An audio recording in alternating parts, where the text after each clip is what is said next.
بسم اللہ الرحمن الرحیم۔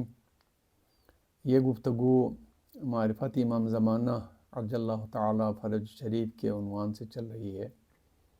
پچھلی گفتگو میں ہم نے عرض کیا تھا کہ امام کی منزلت کو اگر ہمیں سمجھنا ہو تو ہمیں نبوت اور نبی کی منزلت کو سمجھنا ہوگا، کیونکہ امام عدل النبی ہوتا ہے، یعنی نبی کے برابر ہوتا ہے، نبی جیسا ہوتا ہے۔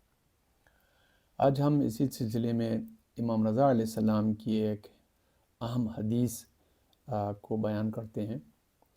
اس حدیث کو عبدالعزیز بن مسلم نے بیان کیا ہے۔ تو وہ فرماتے ہیں کہ حضرت امام علی رضا علیہ السلام مرو میں قیام پذیر تھے، چونکہ امام علیہ السلام کو مامون الرشید نے مرو جو اس کا دارالسلطنت تھا وہاں بلایا تھا، اور اس نے امام کو کہا کہ آپ خلافت قبول کریں۔ امام نے جب اس انکار کیا تو اس نے کہا پھر آپ میری ولی عہدی کو قبول کریں۔ امام نے بھی یہ بھی قبول نہیں کیا، کیونکہ امام جانتے تھے کہ وہ حقیقت میں امام رضا علیہ السلام کو خلافت دینا نہیں چاہتا تھا، بلکہ شیعوں کی طرف سے جو دباؤ تھا بنی امیہ کے اوپر کہ انہوں نے آل محمد کو سخت تکلیف دی ہے، شہید کیا ہے، خاص طور سے امام موسیٰ کاظم علیہ السلام کو ہارون رشید نے جس طرح سے سالوں جیل میں رکھ کے شہید کیا، اس کی وجہ سے وہ بہت بدنام ہو رہے تھے۔ تو چونکہ مامون کا زور ایران کے علاقوں میں تھا جہاں پر شیعہ بہت زیادہ تھے، اس نے امام علیہ السلام کو ایک لحاظ سے اپنے مقصد کے لیے استعمال کرنے کے لیے وہاں بلایا تھا، لیکن امام علیہ السلام امام ہیں، وہ اس کے مقصد میں جو ہے وہ اس کے لیے جو ہے نا وہ آسانی سے اس کے استعمال نہیں ہو سکے، بلکہ امام نے اس موقع سے بھی فائدہ اٹھایا اور مامون کے ہر چال کو اسی کے اوپر پلٹایا۔ اس سلسلے میں امام علیہ السلام مرو میں قیام پذیر تھے، اور یہ آپ کے وہاں پہنچنے کے ابتدائی دن تھے۔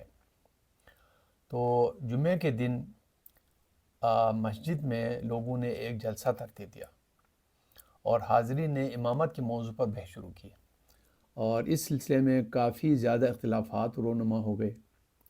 تو میں یعنی عبدالعزیز بن مسلم کہتا ہے کہ میں حضرت امام رضا علیہ السلام کی خدمت میں حاضر ہوا اور لوگوں کی گفتگو بیان کی، یعنی لوگ امامت کے بارے میں جس طرح سے اختلافات کر رہے تھے اس پہ میں نے گفتگو کی۔ تو حضرت مسکرایا اور فرمایا، اے عبدالعزیز، یہ لوگ حقیقت سے ناواقف ہیں اور اپنے نظریات کو صحیح خیال کرتے ہوئے دھوکے میں ہیں۔ بہت اہم بات ہے۔ امام فرماتے ہیں کہ ان کو حقیقت کا علم نہیں ہے اور ہر شخص یہی خیال کرتا ہے کہ میں ٹھیک ہوں۔ خداوند عالم نے اپنے پیغمبر اکرم صلی اللہ علیہ وسلم کی روح اس وقت تک قبض نہیں کی جب تک دین کو کامل نہیں کر دیا۔ ان پر یعنی رسول اکرم صلی اللہ علیہ وسلم پر قرآن نازل کیا جس میں ہر چیز کا بیان ہے اور حلال و حرام کی وضاحت ہے، حدود احکام اور لوگوں کی ضرورت کی تمام چیزیں اس میں موجود ہیں، جیسا کہ خداوند عالم کا ارشاد ہے، ما فرطنا فی الکتاب من شیء، ہم نے اس کتاب میں کسی چیز کی کمی نہیں چھوڑی ہے۔ یہ سورہ انعام کی آیت نمبر 38 ہے۔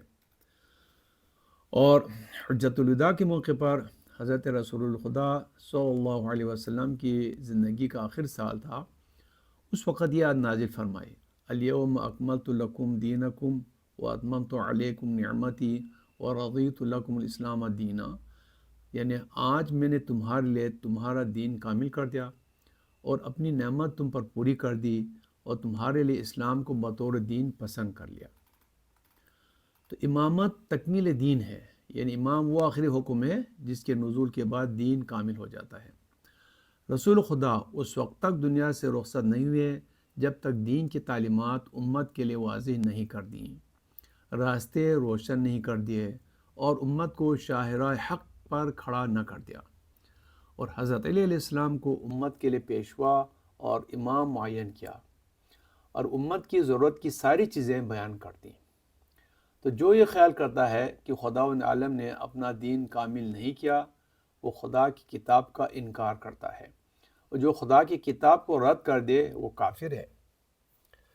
آگے آپ فرماتے ہیں امام رضا علیہ السلام، کیا لوگ امامت کی قدر و منزلت سے واقف ہیں؟ اور ان کو معلوم ہے کہ نظام امت میں امامت کی کیا اہمیت ہے، تاکہ لوگ اپنی مرضی سے کسی کا انتخاب کر سکیں اور کسی کو اپنے لیے اختیار کر سکیں۔